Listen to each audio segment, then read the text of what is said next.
Hi, everyone. Thank you for joining us today again for our online event series in May. Today, joining me again is Diana Caldi from RBC. Diana. Hi, good morning. It's great to have you all here, and Diana is going to be giving us some great resume insights. So I'm glad that everyone registered and joined in. So I see people are still joining in. We're just going to go over a few slides about access, and then Diana will take it from there. So Sounds thank good. you again for joining us this morning. Not sure if everybody is in Canada right now, but if you are, I hope you had a great long weekend. Um, So just to get started, just so you know, just like I tell everyone every time that you are on listen only mode. So if you have a question or a concern, please type it into the questions tab and I will try to troubleshoot if you're having any issues. But if you have any questions regarding the presentation, please wait till the end of the presentation as Diana will be taking in your questions towards the end. For best results, it's best to use a laptop or a desktop computer, as mobile devices such as tablets or cell phones will not give you the full effect of the webinar. And we do appreciate your feedback. So there is a survey at the end of the webinar, and we would love to hear from you. Um, just a little bit about ACCES. We've been around for over 30 years, helping job seekers such as yourselves. We've helped over 25,000 job seekers, and we have over 25 tailored programs specific to different sectors, specific to different job seekers' needs. We have 5 locations all across the GTA and 3 national programs and online services such as our webinars. We're going to be having some um, online job fairs, and we have our e-resource center online for you to check out as well. So before we start, I just want to take a quick poll asking you where you're joining us from today. So if you see to your right, I'm going to launch a poll. Here it is, and I'll give you a few seconds to answer.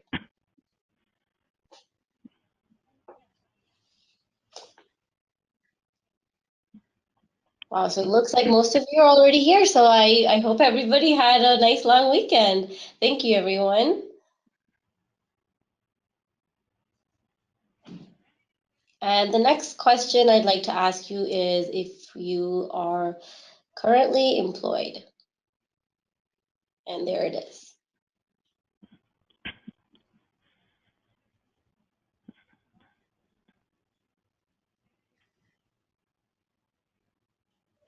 All right, thank you everyone for your submissions.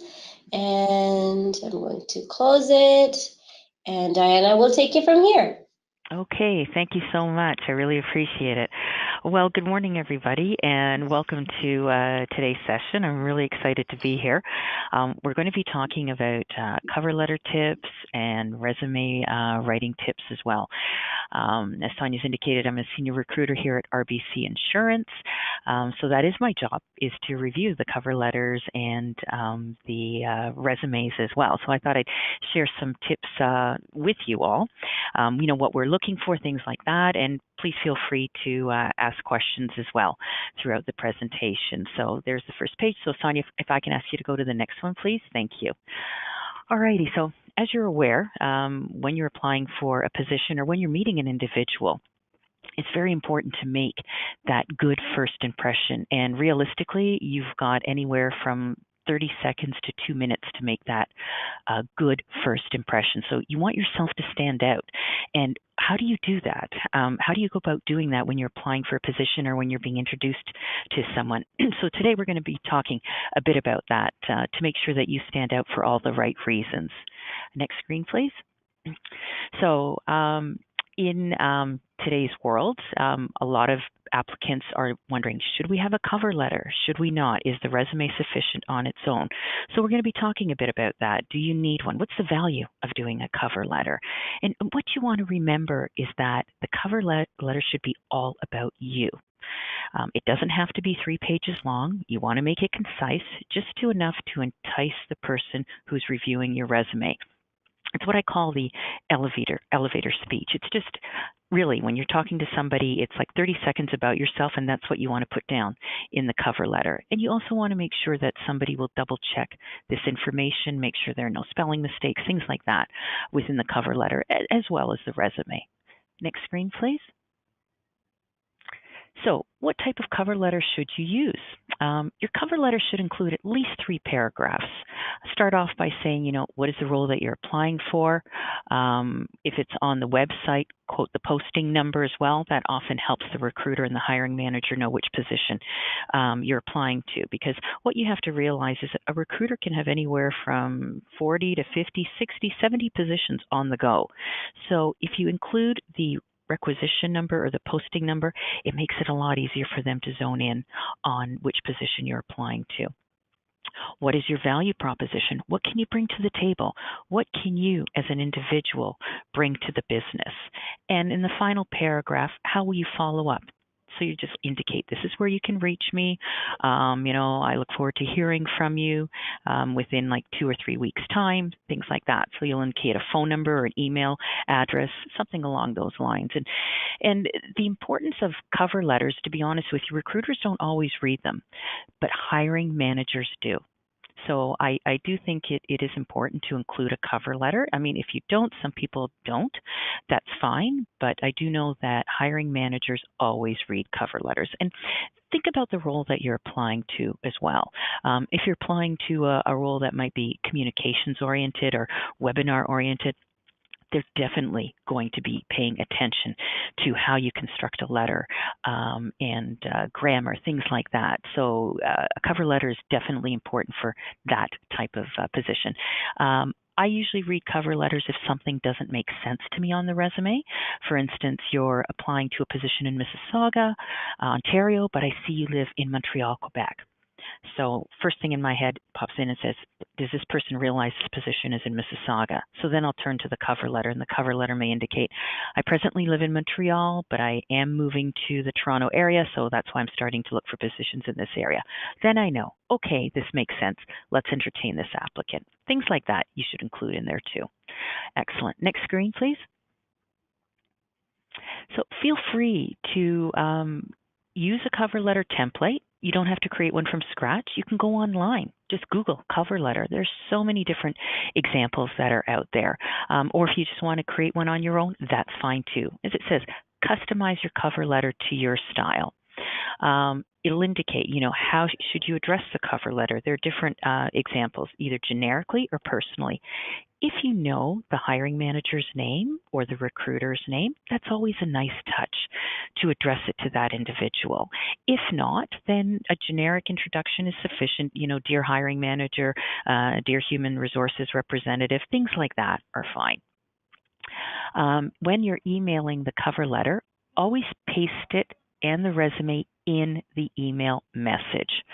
Sometimes when you attach it separately, the document can become corrupt, and sometimes we have difficulty in opening it, or if we do open it, sometimes it may be all misaligned. Whereas if you save it as a Word document and paste it in the email, 99.9% of the time it will open up properly and everybody will be able to read it without any issues or concerns. I mean, you spend a lot of time working on your cover letter and your resume, and the last thing you want is for somebody to open it up and say, this doesn't make any sense, I can't read this, everything is just all over the place, and it's a lost cause, and then they move on to the next one, and that's the last thing you want. So you want to make sure that you attach it properly, maybe send it to a friend and have them open it up to make sure that it is opening up properly. Do a test run just to make sure everything works well, because once again, you only have that one chance to make that impression. All right, next screen. So this is just a sample of one. You've got the company's address at the top there. Dear Sir, Madam, there's your requisition number. Please consider my application. That's the position I'm applying for. The second paragraph, I believe I have the transferable skills. This is what I'm bringing to the table. And then the last paragraph, there's my email address and my phone number. I look forward to hearing from you. And then at the very bottom will be your name and your address, your email address, and a phone number, cell phone number, whatever. But just make sure whatever number you do put there, whatever phone number you put there, make sure that there is an answering service on it. So if the person can't reach you, they can leave a message for you. And if you do have an answering service on there, make sure there's room to leave a message. I can't tell you how many times I've tried phoning somebody and it says the mailbox is full and I couldn't leave a message. So once again, you're losing your impact there. Yes, we do have the option of then going to the email address, but that's just another step that the recruiter will have to do. And when they have 300 people sitting in an inbox, you want to make it as easy as possible for them. All right, excellent. Thank you. Next screen. Any questions so far about cover letters, or Sonia, are we okay to move on with resume tips, or how? Yes, we're going to take the questions at the end. Okay, wonderful. All righty. So resume tips. Your resume should be very simple, no more than 2 pages, and written at a level that a high school senior can understand. And the reason I say that is because you don't have to get into technical information on a resume. Let's say, for instance, you're applying for an IT role and you start talking about all the projects and programs and applications. Indicate the ones that the recruiter is looking for the skill sets in that, but you don't have to get incredibly technical on your resume, because a recruiter will have a basic understanding of the position that they're applying for, but they don't understand all the subtle nuances. They're not project management experts. They understand what the role calls for, but they're not necessarily going to be familiar with every little piece that's in there. So what you want to do is you want to keep it easy, that a recruiter can just glide through it and read it very quickly. What you also have to realize is that a recruiter will spend an average of 10 to 20 seconds. That's 10 to 20 seconds per resume, and then they move on to the next one. So you want to make sure it's very easy to read. Next point there. Avoid fancy layouts, fancy fonts, special effects. Stick to traditional fonts such as Arial or Times New Roman or Cabriel, and stick at a font size of about 10 to 12 point size. When you start getting into fancy fonts and changing the sizes, sometimes it can be very difficult for systems to open up and for somebody to read. The fancy fonts there, I've received resumes that are written in fancy fonts, and they look like a wedding invitation. And this isn't a wedding invitation. What you have to remember is this is an application for a job. You want your resume to look professional. And as I said, when I get resumes that are written in this fancy font, I can't read them. So I actually have to go copy and paste it and put it on another document so that it's written in, say, Roman times, so I can actually read what's going on, because I don't want to miss any points. So take that into account. When you go in for a face-to-face interview, if you want to do a fancier resume at that point in time to hand to the hiring manager to give to them, that's fine. But when you're applying online, you want to keep it straightforward. Prepare it in simple Word format so most computers can view it, not in a table format or template. The reason I say this is because sometimes when certain computers open up certain types of table formats, everything becomes misaligned. I can tell individuals that put a lot of time in, and I feel really badly about that. But when I open it up, the job title will be up in the upper left corner. The date that they worked there will be lower down on the right side. Everything isn't, like, nothing is lined up. And then I have to try to figure out, does this date go with this job here or with this other job over here? And it gets very convoluted and very difficult to read. So stay away from the table format, stay away from preset templates. Just set it up in a simple Word format. Once again, when you go in for the face-to-face interview, if you'd like to hand them a fancier resume in a table formatting, that's fine. That's not an issue. But keep it straightforward when you're applying directly online. Excellent. Next screen. Use a reverse chronological order. So you list your most recent job, what you're doing, or the last job that you had at the very top, and then you work your way backwards further down. Now, I know people ask, how far back should I go? I've been working for 30 years now. Do I put down my first job out when I finished school? Use your judgment, use your discretion on that. I mean, ideally, we like to go back at least 10 years' time, maybe 15, and then at the very bottom, you can indicate, various jobs and, greater detail available, if requested type of thing, but at least go back at least 10, 15 years if you're somebody that's been working for many years. Don't get hung up on objectives. Ideally, the manager is really interested in their own objectives, what you can do for them. A lot of people say, I'm looking for a job where I can, excel in this area, or I can grow my skills here and there. That's nice. You can put that on there, but you also want to bring to the manager's attention that I'm looking for a role where my skills can help your business succeed. And that's going to catch the manager's attention. It'll be like, oh, this person wants to make me successful. They want to make my business successful. It's just these subtle little words that make a difference, but they do. And it totally changes the tone of the resume. Skip information that is too personal. I receive resumes where individuals indicate how many children they have, their marital status, how many years they've been driving. We don't need that information. What we're looking for is your experience, the roles that you've held in the past, your education, any volunteer work or any extracurricular activities that you've done, things like that. So things that pertain to transferable skills and something that will assist you in the role that you're applying to. Personal information, as I said, marital status, how many children you have, things like that. We don't require them, we don't need them, and we prefer not to see them on resumes. Fuzzy keywords and phrases should be avoided. Be concise and use the words that actually tell the recruiter what you did. When a recruiter reviews your resume and they'll see your job title on there, once again, they'll have a basic idea of what you did in that role. But it's up to you to make sure that the recruiter understands. If there were any special projects that you were involved in, put them down there. If your company does something a certain way, indicate your responsibilities, because let's talk about a business analyst role. A BA role, the responsibilities will be different from company to company. So you need to educate me as to what you did.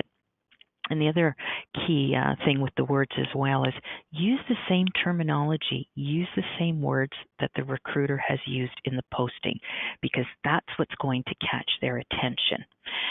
Let's talk about the term claims adjuster. I've seen this term referred to as claims adjuster, claims adjudicator, claims advisor. These are three different ways, and they all mean the same thing. And every company uses a different term. So look at the posting, see the terminology that the recruiter has used, and you use those words in your resume. So if you were a claims adjuster at another company, put claims adjuster. If the person recruiting is looking for a claims adjudicator, then change that term to claims adjudicator. Two reasons, as I said. One, it'll catch the recruiter's attention because those are the terms that they use at their company. And the second reason, a lot of companies today have the capability of having the system scan the resumes for them. So the recruiter will enter in certain words, certain terminology, certain programs or applications that they're looking for, designations. Let's say I'm looking for a nurse, so I'm looking for a bachelor in nursing, so I'll enter in those letters there, and then the system will scan through that. And anybody who has that terminology will then be forwarded to the recruiter, and then the recruiter will take it to that next level and dissect the resume at that point in time. But if you haven't used the proper terminology, it's very possible that your resume could get bypassed by the system. I know RBC has the capability to do that. A lot of large companies do, because they literally get thousands of applicants, actually hundreds of thousands of applicants every year. So that's what they do. That being said, we also have the capability of looking at each resume one by one, and that's what I do. I won't use the system, and I know a lot of the recruiters do not use the system. We tend to look at all applicants resume by resume. The only time that they'll actually use that system might be for a position where what we call an ongoing requisition. For instance, let's say a client advisor, when you go into the bank, somebody who's sitting there and will guide you to whatever line you should be going to, or a teller position, a part-time teller position. Those types of positions we just keep open all the time. all the time because we literally get thousands of people applying to them, and there's a high turnover in that position. And why is there a high turnover in that position? Because we promote these people to other positions in the company. So in order to go through the resumes as quickly as possible, for a lot of those types of positions, they do use the system. But as I said, for the majority of others, we do go line by line. But once again, we're only spending 10 to 20 seconds, so you want to catch our attention. So it's in your best interest to cater your resume to the role that you're applying to and use the same terminology that the recruiter has used. And when I say cater your resume to the role that you're applying to, our system, for instance, has the ability to hold multiple resumes. So you apply online, as you would with any other company. You'll have your core resume set up in our database. Then when you decide to apply to a position, let's say you're applying to a customer service oriented type of role, you really want to beef up that customer service piece. So even if you were a business analyst and you weren't dealing with customers directly in your previous role, you still were speaking with your business. You were speaking with the stakeholders. You were speaking with your clients. What did you do in that position? Keeping them in the loop, conducting presentations, things like that. So talk about that communication piece and how you kept your clients informed. It's all in how you present it. So beef up that customer service piece and talk about your customer service skills, your communication skills, things like that in all the roles that you held in the past. And then let's say you decide to apply to an analytical role. Beef up that analytical piece. Talk about your experience in generating reports or the projects that you've worked on, things like that. Whatever it is that they're looking for and you have that skill set or experience, beef that up and put that down in each one of the positions that you've held in the past, okay? Make sure you put that in there, and that will definitely catch the recruiter's attention. And the nice thing about our system is that when you apply to a customer service role, your resume, the customer service resume, will always stay attached to that position. When you apply to an analytical role, the analytical resume will always stay attached to that analytical position. One will never cancel the other. So you could literally have a dozen resumes in our database because each one will be attached to each respective position. And that's why it is a pain, but it is definitely very important to cater your resume to the role that you're applying to, because it definitely will help push your resume over and catch that recruiter's attention. I can't tell you how many resumes I've seen where somebody's been applying for a call center position, customer service. It could be a service role where the product has already been sold, and now the insured is phoning in and they have questions about the coverage. So they're inquiring, and we want somebody who has good communication skills and can show empathy. And when I read the resume, it's just all computer language and computer jargon. There is not one spec in there indicating that they've even spoken to a person in their previous roles. So when I see that, I know that they're sending that same resume out to every position that they apply to. And for a customer service role, it's not going to make the cut. So that's why it's important to cater your resume to the role that you're applying to. Next screen there. And have somebody review it to ensure it looks good and reads well. Spell check may not pick up all errors. And I can't stress this enough.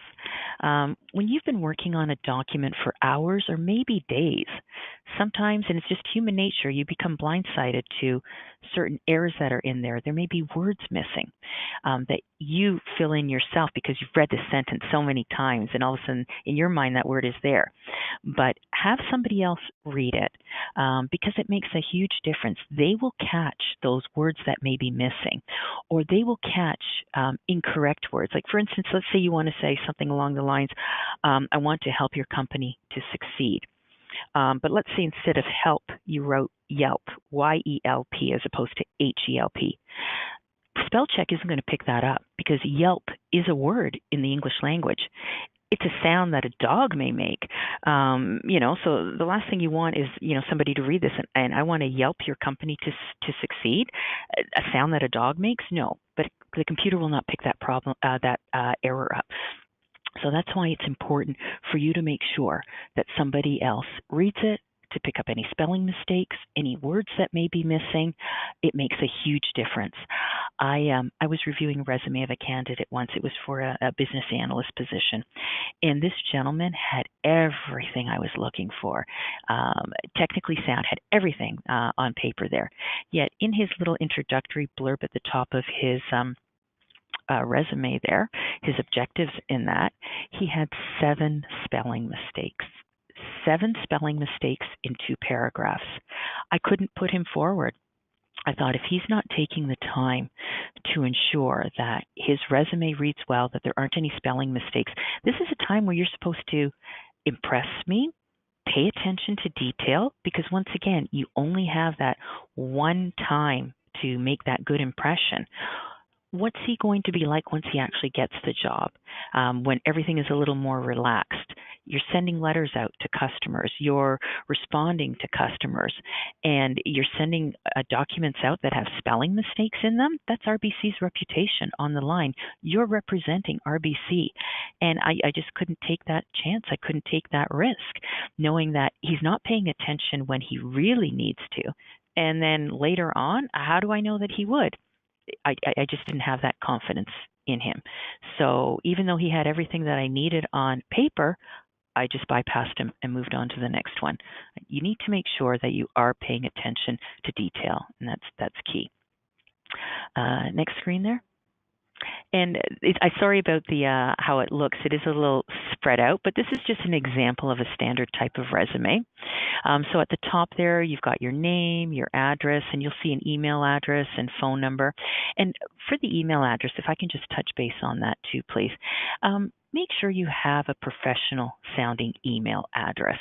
You are applying for a role. There's nothing wrong with having a fun email address, and you can have that, with friends and things like that. But, I've seen resumes where somebody's come in at sexykitten@hotmail.com or imyourman@gmail.com. And, that's fine with your friends. Do what you want there.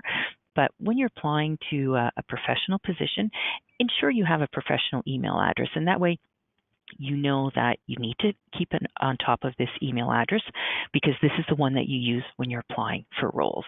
And anybody who needs to get back to you, a potential employer, will go to that email address. So this way, you'll know to keep on top of that. There's your objectives up there, professional profile, so some skills that you may have, and then we start with your work experience. So in this case here, this person was working at RBC in an administrative capacity from 2012 to present. And then we start going further on down. Can we go to the next page there?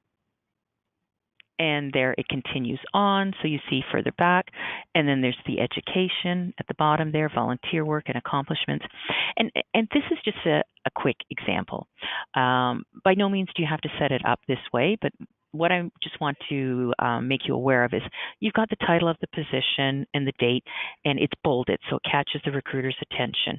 And then you've got your title underneath. Okay, hostess, I know that this relates to what we're looking at. This is great. There's Rogers, bolded again. It's just very easy to read and work your way down. If you want to put the education further at the top, that's fine too. It doesn't matter. But what you want to do is you want to make sure that the work is listed in a chronological order, in reverse chronological order, and easy to read. A couple bullet points. Obviously, the position that you're in right now, and maybe the one that you held before that, will have more bullet points, because we're really interested in those transferable skills. When you start going further and further back, like for instance here, the IKEA position, which was 10 years ago, cashier part-time, and that's fine. 1 bullet point, 2 bullet points, that's fine as you start going further and further back. And as I said, for the position that you're applying to, if you've got that certain skill or experience in, say, 3 out of the 5 roles that you've held in the past, make sure you indicate that in each of those applicable positions. So when looking at the resume, I can see, oh, okay, he's done this in 3 out of the 5 roles. And out of these 3 out of 5 roles, out of the last 10 years, that's 7 years worth of work there. So then I know you've got 7 years of experience in whatever it is that I'm looking for. And that's key, and that really helps to go a long way. No question about that. Alrighty. I think that's pretty much it in a nutshell. And now we'll take on questions. But before we actually do, can I just answer, Sonia, the question that we received from last week? Is that okay? Of course. Okay. So I received two questions here. One question talked about newcomers not having a lot of connections. We talked about what do you do in order to, make yourself stand out or apply for positions. And one of it was, use the connections that you have. And this gentleman indicated that's fine. However, quite often newcomers don't have a lot of connections. Is there any consideration for us for entry-level positions at RBC Insurance? And most definitely, and I understand it can be very difficult. When you come to a new country, we talk about networking and how important that is. Going out to functions, going to your community functions, getting to know the people there.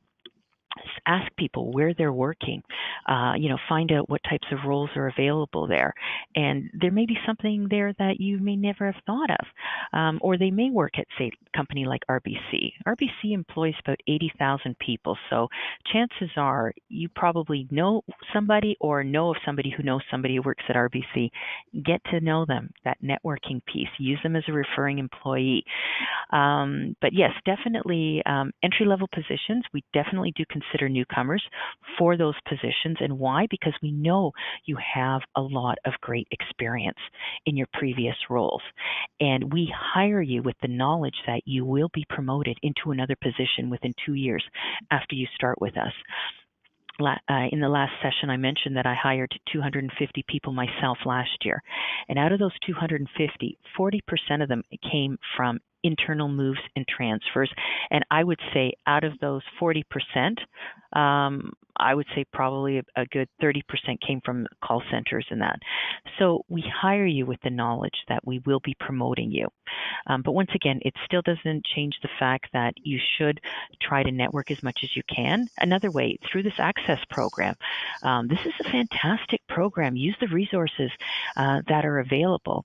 RBC works very closely with ACCESS, as do a lot of other companies. And find out from them what positions is RBC hiring for. How can I get in front of RBC? We're constantly doing presentations and that at the ACCESS locations, and that's a great time to get your face in front of a recruiter or somebody from the business when they're out there doing the presentations. Go up, introduce yourself, meet them, follow up with them via email. Again, it's all about that networking piece. And as I said, we've hired so many people through the ACCESS program. And Sonia, if you just want to, talk about what you can offer there when it comes to dealing with other companies, go ahead.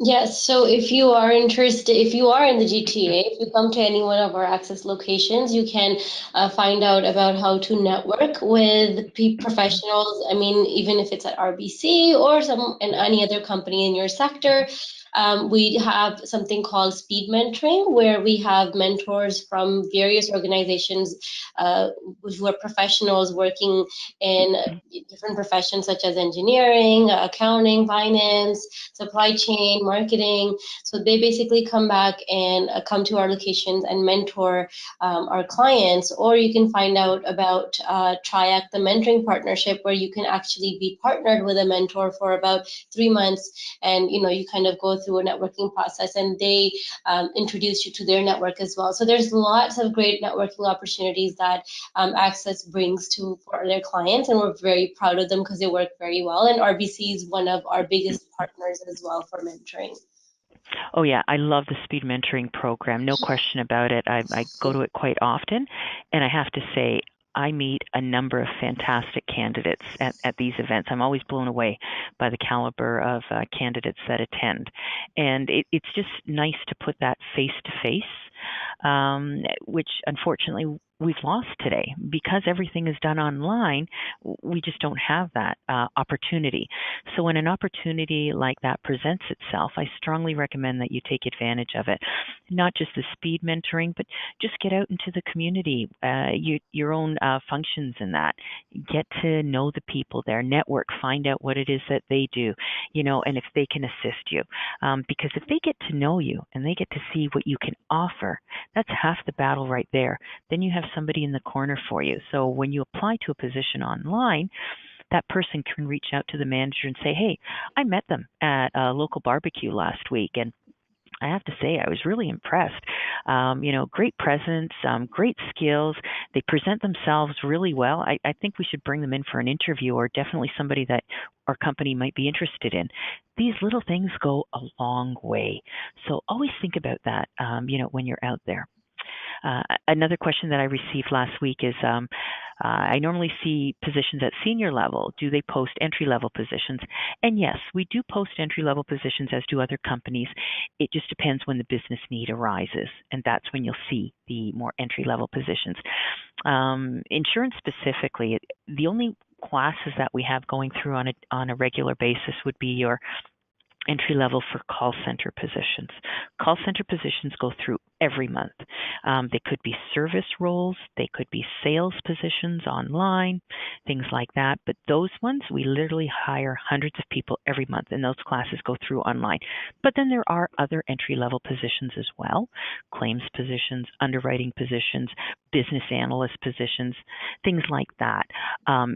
Data entry positions, document positions, where you're following up to make sure all the information is completed on the document. If it's not, like the application for insurance, things like that. If something is missing, you follow up with the insured, or you follow up with the underwriter. What do we need? Those positions come up on an ad-need basis, and that's why it's important to ensure that with RBC specifically, you do set up a career alert. And what the career alert does is it actually does the searching for you. So depending on the parameters that you put in your career alert, when a position comes up in that area of interest, you'll actually receive an email, and it'll say, Richard, posting 12345. Have a look. You may be interested in it. And then you can open it up and see whether or not you'd like to apply. I still encourage you to go onto the website and see what other positions are available. But a lot of companies, and we have this, will encourage you to set up career alerts so that the system does the searching for you. So the minute an entry-level position comes up in whatever your area of interest is, you'll be notified immediately, and then you can decide whether or not to apply. All right. So that were the two questions that were outstanding from last week's session. So, Sonia, is there anything with this week's session here? Thank you, Joanna. There are tons of questions. So okay, great. The first one I'm going to throw your way is from Assad, and wants to know, is it okay to use a PDF version of your resume to send out to recruiters? You know what? It's okay, but I have had difficulty sometimes with it. Word doc is the safest thing to use. Once again, maybe after you apply online, if the recruiter needs another copy or something, that's fine. Or if you're going to send it to a third party, that's fine. But when you're applying online, Word doc is the safest way. I do get PDFs, and they do work, but sometimes I do have issues with them. But our system has the capability of opening it up two ways, so then I go down into another, download it into another area, and then I can open it up. So, okay. Thank you. Anaf wants to know the importance of putting an objective section on the resume. Okay. Objective section, it's a nice to have. You don't have to put it in there. It's not the be all end all. And I would recommend, if you do put in objectives, just 2 or 3 sentences. That's it. I have these transferable skills, and I would love to use them in your company to assist your company to grow or succeed, or whatever it is that the position is that you're looking for. And make sure you do. If you put the position title in the objectives or somewhere on your resume, make sure you change that position title every time you apply to a different position, or the company that you address it to. I've received applications from people where it says, Dear Scotiabank, right? And it's funny because I do actually know the recruiter, a recruiter at Scotiabank, so I flipped it to her and I said, Carol, I think this one's for you. Oh, that was very nice of you. But that's the thing, right? So, and that's another reason why it's important to have somebody else read it, because you're sending so many resumes out, and I understand that. And sometimes these little things slip, and recruiters see this happen all the time. So we're a little more forgiving, but hiring managers are not. If they see that you're let's say you're applying to a data entry position and your cover letter reads something else, sometimes people forget to change the cover letter, and hiring managers are not forgiving at all. So be cognizant of that. Objectives are nice, 2 or 3 sentences. Whether you have it or not, it's not a big deal. But if you do, make sure you talk about how you want the company to succeed, things like that. Thank you. So I see we have kind of a good cop, bad cop situation there when it comes to hiring. So, Yeah, exactly. So true.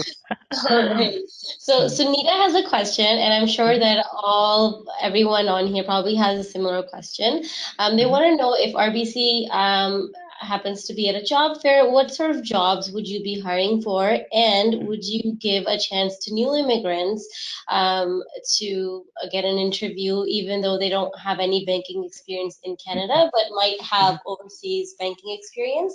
Yep, definitely. RBC loves attending job fairs. That's one of the things that I do. I probably go to about 50 job fairs a year. Wow. So definitely we're out there, no question about that. And that's the key piece again, that networking piece, getting your face out there. If you have the opportunity to go to a job fair and a company that you're interested in is going to be there, highly recommend that you go. Take your resume. Wait in line. Yeah, sometimes you might have to wait 20 minutes or half an hour or even longer, but it's worth it if you get those 2 minutes in front of the recruiter speaking to them. I can't tell you how many great people I have met at job fairs. They've stood out for me, and I just love speaking with them. I can see the passion in their face, and they have an opportunity to sell themselves. And then they hand me their resume. I make a point of that. I'll put a little star, or I'll put some type of thing so that when I get back to the office, I'll either follow up with them or I pass it on to whoever I think this candidate would be great for, or if their skill sets are fantastic, but I don't necessarily have a position that's available in that area right now, but I still think that they'd be a great candidate, somebody that RBC would love to have, I'll still pass that resume on to the hiring manager because I don't know what may be coming down the pipes, right? The managers will call me when they receive approval for a posting, but quite often I won't know what's coming down the pipes until that approval is there. So I send the resume off as a heads up. Hey, I was at a career fair. I met this person. Fantastic. This is somebody that you guys definitely, would be interested in. And there have been times where there hasn't been a position available, but the manager has taken my word and then called this person for an interview and then gone ahead and offered them a position, even though there may not be something officially on the website. They know something's coming down the pipes, so they say, "Hey, Diana was at a career fair. This person is fantastic. Let's bring them in and let's get that approval in sooner rather than later." So yes, definitely, we're always at career fairs, and as for what types of positions, once again, it all depends on what is going on in the business. Always call center positions, always entry level positions. These ones we're always looking for good people. Bilingual positions. If you speak French, we're always looking for candidates that speak French, and we try to attend as many bilingual career fairs. ACCESS has great bilingual career fairs and speed mentoring fairs as well. So we're always looking for that. And then if a position is looking for another particular type of language, whether it be Hindi, whether it be Mandarin, depending on the area that the position is for, there could be a high concentration of, Mandarin speaking individuals in this area. So we're looking for Mandarin. So if you do speak another language, make sure you put it down on your resume because that's a great skill set. A lot of people who speak another language forget to put it down there. And it's a lost opportunity. So any languages that you speak, make sure you put it down there because you're already one step ahead of others. Okay. Thank you, Diana. Varun wants to know if cover letters are also scanned by the ATS system. hmm so whether or not the system searches for cover letters in that, um, it'll depend on how your system is set up.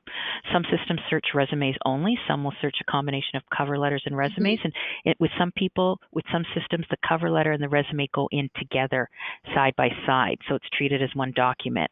If I were you, I would just err on the side of caution and assume that yes, the cover letter would be scanned the same way as a resume would be. Perfect, thank you. Okay. Sunita has a great question again. Is it worth it to go around to different bank branches personally and drop off resumes and asking for if there's any openings? Okay. It depends on the bank. With us, everything is done online. So the only good thing about, getting to know your branch manager is the fact that if they do get to know you very well, when you do apply for a position, depending on how well they know you, they may send an email indicating this has been a client of ours, and I've dealt with him in many scenarios, and just wanted to let you know that he's applied to the position. But for the most part, dropping your resume off there, it doesn't go anywhere, because everything has to be done online anyways. So getting to know them, it's that networking piece that definitely helps. But as I said, the manager can't do anything with the resume because our system is set up to accept online only, because we recruit all over the world, all over the country and all over the world. If you want to go in and just drop it off just so the manager remembers you, that's your prerogative.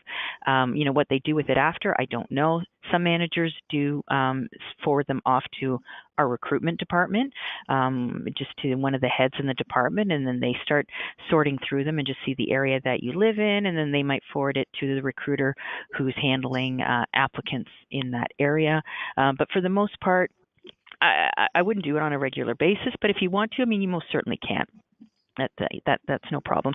And the manager may say to you, listen, you've been coming in here for 2 years. I've been working with you for a while now. I think you would be great RBC material. Give me your resume. And if they ask you, then definitely, because then that manager probably has a contact in HR and wants to forward your resume to somebody specific. Yeah. But still get out there and network. Whether you drop your resume or not, get out there and network. I can't stress that enough, because that's your opportunity to shine. That's where somebody can say, I've met this person, I've spoken with them, and I think they would be great. So somebody's in the corner batting for you, and that speaks volumes. As a recruiter, we love getting referral emails from people in the company who've gotten to know external applicants. And even with ACCESS too. I get emails from ACCESS as well, indicating that this person's graduated from our program. They were a star performer, they're having a little difficulty, can you help them out? And I'll take that time to sit down with that person and talk to them, and let's see, what do we need to tweak here? What do we need to do? Where do you want to go? Things like that. So it always pays to make a good impression, and keep your networking contacts as broad as possible. Okay. Thank you. Ariva has a question. She wants to know, after resumes have made it through the ATS system, are there further keywords that are added to further shortlist the candidates after that scan? Usually no. Once you make it past that first tier, then each one is read. And then we're looking for skills. And that's where I talk about catering your resume to the role that you're applying to. Any skills or programs or applications that the recruiter is looking for, make sure you've got that on the resume. And chances are, if you've made it past that first tier, then you already have what we're looking for. And then we start dissecting and, start getting a little pickier. What'll happen is, when it comes into the inbox, the recruiter will look at it. Anything that catches my eye, I'll forward to the manager. So the ones that appear qualified, the manager and I will sit down with, let's say, the 20 people that have made it past the first tier. So we'll sit down with those 20. And out of those 20, the manager and I will go over them together, and the manager will say, hey, I'd like you to pre-screen maybe these 7 people for whatever stands out, whatever the manager is looking for, whatever's intrigued the manager for that next level. I'll then conduct a telephone interview. And then after the telephone interviews are done, I'll call the manager back and give the feedback, notify the manager of the responses. These were their answers. These are my thoughts. And then the manager from those 7 will decide who they would like to bring in for the next stage, which would be a face-to-face interview. And then the face-to-face interview, they might take 5 or 4 from those 7, or they might bring all 7 in, or it could be a couple positions that we're recruiting for.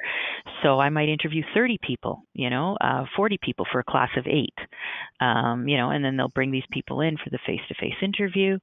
And then at that point in time, the manager then will decide who they'd like to make offers to.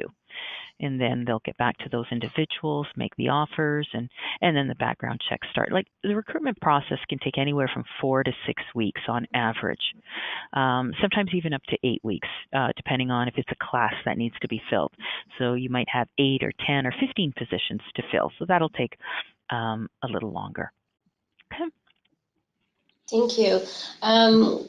Kopu has a question and wants to know, is it important, like how important is it to mention on the cover letter that he is a skilled immigrant? And the fact that he's doing that, do you think that that's stopping him from getting interview calls? So, sorry, an immigrant? Is that what you said? Yeah, so he's been, I guess, like mentioning in his cover letter that he's a Yeah. new skilled Oh, immigrant. skill. Yeah. You know what? That's fantastic. You can put it in, you can take it out. If you are mentioning it, then I would also indicate your status. Do you have a work permit? Are you a permanent resident?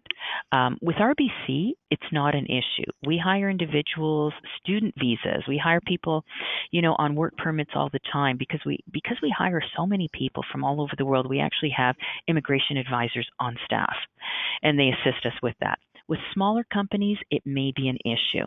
Unless you're a permanent resident, some companies may not look at you. For us, it's not an issue.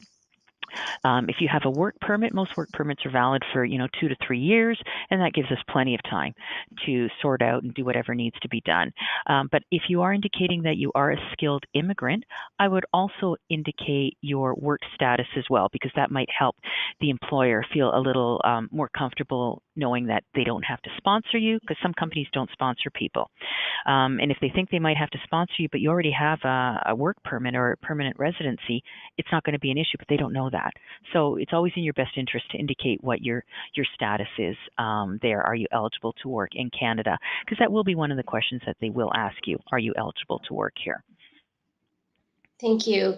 Mm-hmm. Stella has a question and wants to know if, she's got previous jobs in which she's been doing similar responsibilities. How can she list them without being repetitive? Okay. That's actually a great question. I see that quite often. Sometimes you can't avoid it. Just change the terminology a bit. Switch the order, do the action, and then the responsibility. If you switch the order a bit and maybe just do every second one, will be similar sounding, and it just kind of switches it up a bit. So, I did this in this role, and then in the next position below, my responsibilities were, or some of the responsibilities I had. So just, change the terminology a bit. But in the end, it is what it is.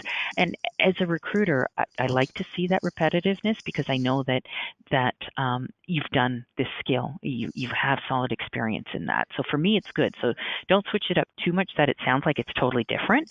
You don't want to do that. You want to drive the point home that you have that experience. Okay. Thank you. Mm-hmm. We've got another question of a student, I guess, like, um, okay, so he's done school administration, Mm-hmm. but does not have experience in banking and wants to know, would he still be eligible to apply to a role in banking with no banking experience? Oh, most definitely. All our entry level positions, like especially like the person that's at the entrance when somebody comes in, greets the individuals and shows them, which line to go into, or the teller positions. What we're looking for there are good customer service skills. Okay, you will be trained on the product. Any of our entry level positions, most of them you don't have to have that knowledge or experience. The only thing that you need to worry about is a position, if you're interested in, is a sales position, and there you may have to be licensed, but the posting will tell you if you have to be licensed. If it doesn't say anything about licensing, then you know that they're just looking for that good customer service skill. So there definitely are a lot of positions that students can apply to. Call centers are probably the easiest way to get your foot in the door. I have a lot of actuaries, students who have taken, actuarial sciences in college, university, and now they're looking for a position. So a lot of them come into our call center positions, do that for a year and a half, and then they make a move over into the actuary world, because where RBC is concerned, we definitely do believe in employee development and growth and promoting from within. We hire you with the knowledge that you will be moving on to another position. So your manager will sit down with you if you're in a call center position and say, Carol, I see here that you studied actuarial sciences, you've taken 2 or 3 exams. Where do you want to go from here now that you've been in this role for the last, 12, 18 months? Well, I'd really like to get into what I studied, into actuarial. That's fine. So your manager will actually arrange job shadows for you in those departments so that you can get a feel for what it's all about. And you can see whether or not it's something that really does interest you, but also, too, you have an opportunity to sell yourself so the business can get to know you. And again, it's that networking piece, and that's key. So even if they see you may not have all the exams that they're looking for, they see that you have the right personality and the right attitude, and they know that they can work with you. And that's key, most definitely. Thank you. Michelle has a good question. Wants to know how long does a recruiter typically take to initially review a resume? And Mhm. yeah. Okay, so a resume, we spend an average of 10 to 20 seconds, and that's it. And then we move on to the next one. So that's why it's important to make it as easy to read. If you catch my eye, you go into one inbox. If you don't catch my eye, then you're in the non-selected folder, and then I move on to the next one. So it is a quick process, very quick, because we literally have hundreds to go through every day. Now, if it's, obviously a more complex type of position, like a senior type of position where you're reporting to the CEO, those ones we're not going to spend an average of 10 to 20 seconds. Obviously, we're going to spend more time on those types of positions. But for the majority of them, I would probably say for about 70% of the positions, so that's entry level and intermediate, 10 to 20 seconds, and then they move on to the next one. Awesome, thank you. Mm-hmm. Domina has a question, wants to know, are narrow margins okay on a resume? Oh, yes, not a problem at all. It gives you the opportunity to put more information in. That's fine. As long as they don't go right up to the page from side to side, make sure you've got a little bit of a margin, but yes, it's not a problem. Perfect. Chinar has a good question. Is it okay to highlight keywords in bold, or, is that considered? You can do that, just don't go crazy with it. So I've seen resumes where they've come in and they've highlighted keywords and it looks like a checkerboard. And I'm like, what am I looking at here? And then all of a sudden everything just becomes really loud and confusing. And it actually is counterproductive when every second word is highlighted. So do it if you'd like to. It's not a problem, but just do it within moderation and be selective about the words that you bold or selective about the words that you highlight. And then it'll work, yes. Perfect, thank you. Mm-hmm. We have a question from Adedwine. Wants to know if having volunteer experience on a resume is beneficial. Oh, that's fantastic. It tells me a little bit about yourself. It tells me about, activities that you're interested in. It indicates, for a well-rounded person. And RBC is huge on giving back to the community. We're big on customer service. That's our number one key. And when I see volunteer work on there, that tells me the type of person that you are. So yes, we definitely love seeing volunteer work, or if you're involved in the community and in other types of services, or let's say you help coach your child's soccer team or things like that. These are things that we're always looking for. Once again, it indicates a well-rounded, well-balanced individual. Mm-hmm. Thank you, Diana. So unfortunately, that's all the time we have for questions today. Again, everyone, if you still have any questions that were unanswered, please email us at onlineservices@accessemployment.ca, and I will forward your questions to Diana, who's been great at answering all the questions. So thank you, Diana. Thank you for your time, and that was a great, insightful webinar. I'm sure that everybody we had a great turnout, and I'm sure that we were able to help answer as much and many questions as we could. But again, if we have more, I will send them your way. Excellent. So, Diana, would you like to say anything before I move forward? Yeah, I just wanted to say thank you so much for giving me this opportunity to speak with everybody. And as I said, if you do have any other questions, please feel free to reach out to Sonia, and then she'll send them to me. If you have questions about RBC as a whole, definitely I'd love to speak with you and answer any questions that you may have. And all the best. I wish you all the best of luck and welcome. Thank you. Perfect. Thank you so much, Diana.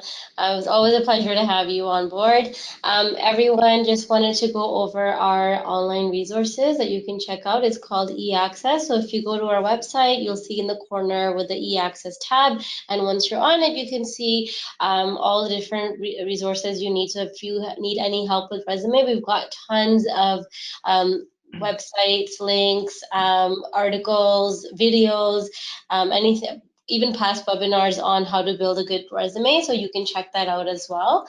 Our next webinar, the last one for this month, is next Wednesday, May 30th at 11 a.m.